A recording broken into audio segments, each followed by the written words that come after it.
바울은 고린도전서 12장부터 14장에 걸쳐서 은사의 문제를 다루었습니다. 이제 15장에서는 새로운 문제로 넘어갑니다. 그것은 부활의 문제입니다. 오늘 본문은 부활에 관한 구체적인 문제를 말하기 전에 바울이 전하고 고린도 교회가 들었던 복음의 내용을 다시금 확인하는 것입니다. 바울은 1절에서 내가 너희에게 전한 복음을 알게 한다 이 말로 시작합니다. 이 복음은 바울이 지금 처음 말하고 있는 것이 아닙니다. 이미 고린도 교회에 전했던 복음입니다. 그 복음의 내용을 다시금 확인시키고자 하는 겁니다. 고린도 교회는 이 복음을 이미 받았고 그 가운데 섰습니다. 만약 고린도 교회가 바울이 전한 복음을 굳게 지키고 헛되이 믿지 않는다면 구원을 받을 것입니다. 그러나 바울이 전한 복음을 거부하고 부정한다면 구원이 없을 것입니다. 한마디로 구원이 어디에 달려있느냐? 바울이 전한 그 복음을 그대로 믿고 붙잡고 있느냐? 거기에 달려있는 겁니다. 이어 3절로 7절에서 이 복음의 내용에 관하여서 설명해 줍니다. 3절에 보면 바울은 내가 받은 것을 먼저 너희에게 전했다 그렇게 말하고 있습니다. 여기서 중요한 표현이 내가 받은 것이라는 표현입니다. 복음은 바울이 지어낸 것이 아닙니다. 바울이 깊이 생각해서 만들어낸 것도 아니고 바울이 뭔가 깨달아서 말한 것이 아닙니다. 이 복음은 바울이 계시로 받은 것입니다. 다시 말하면 복음의 기원은 사람이 아니라는 겁니다. 복음의 기원은 하나님이십니다. 바울은 하나님이 주신 복음을 받아서 그대로 전한 겁니다. 구체적인 이 복음의 내용이 3절 하반절과 4절입니다. 복음의 첫 번째 내용은 성경대로 그리스도께서 우리 죄를 위하여 죽으시고 장사 지낸 바 되었다는 겁니다. 그리스도의 대속의 죽으심과 장사 지냄 이것이 복음의 중요한 한 측면입니다. 성경대로라고 했는데 성경대로 이 말은 구약에 예언된 대로 약속된 대로 이런 뜻입니다. 예수 그리스도는 갑작스럽게 십자가에 달려 죽으신 것이 아닙니다. 구약에 예언된 대로 구약에 있는 구원의 약속의 성취로서 우리 죄를 위해 십자가에 달려 죽으시고 장사 지낸 바 된 것입니다. 복음의 두 번째 내용은 그리스도께서 성경대로 사흘 만에 다시 살아나셨다는 겁니다. 그리스도의 부활 이것이 복음의 또 하나의 중요한 측면입니다. 이 부활 역시 구약 성경의 예언, 구약 성경의 약속대로 되어진 것입니다. 이렇게 우리 죄를 위한 그리스도의 십자가의 죽으심과 부활 이것이 복음의 핵심 내용입니다. 이 죽으심과 부활은 구약의 성취, 곧 하나님의 오랜 구원 계획의 성취입니다. 그런데 바울은 이 복음의 내용과 연관해서 예수님의 죽으심보다는 부활에 관하여서 더 구체적인 설명을 이어가고 있습니다. 이것은 이 당시 고린도 교회 안에 부활과 연관된 문제가 있었기 때문입니다. 고린도 교회 안에 일부 성도들은 이 복음을 받았음에도 불구하고 부활을 온전히 받아들이지를 못했습니다. 그들에게는 죽은 자의 부활이 비정상적으로 보였습니다. 또 영에 비해 몸을 중요하게 여기지 않는 당시 풍조 속에서 몸의 부활을 받아들이는 것이 어려웠습니다. 그래서 복음의 아주 중요한 내용인 이 부활을 부정해버리고 부활을 믿지 않는 그런 사람들이 고린도 교회 안에 있었던 겁니다. 이런 사람들이 있었기 때문에 바울은 복음을 말하면서 특별히 부활에 관한 이야기를 더 구체적으로 언급하고 있는 겁니다. 5절부터 8절이 복음의 내용 중에 부활에 관한 더 구체적인 설명입니다. 거기 보면 부활을 직접 목격했던 증인들이 쭉 나옵니다. 바울은 먼저 그리스도께서 부활하셔서 게바와 12제자와 그 후에 500의 형제에게 일시에 보이셨다고 합니다. 그리고 그 500의 형제 가운데에는 이미 죽은 사람도 있지만 아직 많은 사람들이 살아있다고 합니다. 바울이 고린도전서 이 편지를 쓰고 있는 당시에 부활을 직접 목격했던 사람들 다수가 살아 있었던 것입니다. 그들만이 아닙니다. 부활하신 예수 그리스도는 육신의 동생 야고보에게 보이셨고 그 후 모든 사도에게 보이셨습니다. 7절에서 언급하고 있는 사도들은 교회의 최고 권위자인 12제자, 12사도 그룹과는 구별되는 좀 더 넓은 차원의 사도들을 가리킵니다. 바나바 같은 사람이 이 넓은 의미의 사도 그룹에 포함된다. 그렇게 말할 수 있겠습니다.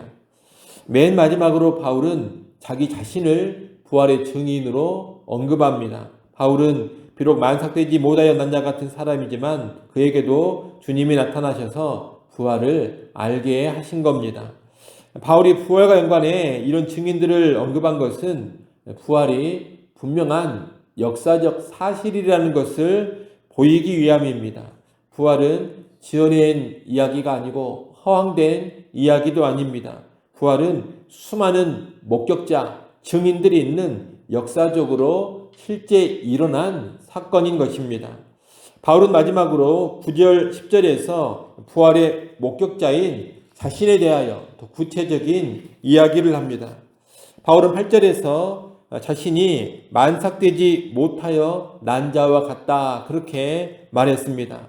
그런 표현을 한 것은 자기가 하나님의 교회를 박해했던 사람이었기 때문입니다. 그는 부끄러운 과거, 부족한 과거가 있었기 때문에 만삭되지 못하여 난 자와 같다 이렇게 말하는 겁니다. 그리고 또 그런 과거 때문에 자신을 가리켜서 사도 중에 가장 작은 자다 그렇게도 말합니다. 하지만 이런 부족한 자를 부활의 주님께서 찾아와 만나 주셨습니다. 그리고 그에게 하나님이 놀라운 은혜를 주셔서 모든 사도보다 더 많이 수고하며 섬기게 하셨습니다. 바울이 이렇게 자기 이야기를 하는 것은 자기 자신이 부활의 확실한 증거와 증인이 되기 때문입니다. 바울은 예수님의 강력한 대적자였습니다. 그리고 교회를 강력하게 핍박하던 사람이었습니다. 그런 바울이 온갖 수고를 감내하면서 부활의 증인으로 살고 있는 것은 부활이 진짜 사실이기 때문입니다. 부활이 거짓이라면 이런 바울의 변화를 대체 무엇으로 설명할 수가 있겠습니까? 예수를 그렇게 강력하게 대적했던 자가, 교회를 그토록 혹독하게 핍박했던 자가 어떻게 하루아침에 갑자기 변해서 부활을 강력하게 증거하는 그런 사람으로 바뀔 수가 있었겠습니까? 부활이 아니라면 바울의 이 변화를 도무지 설명할 수가 없는 겁니다. 바울은 끝으로 11절에서 앞에 언급한 복음의 내용과 부활에 관하여서 결론을 짓습니다. 11절 말씀을 같이 한번 읽어보겠습니다. 11절 말씀 함께 읽습니다. 그러므로 나나 그들이나 이같이 전파하매 너희도 이같이 믿었느니라. 아멘.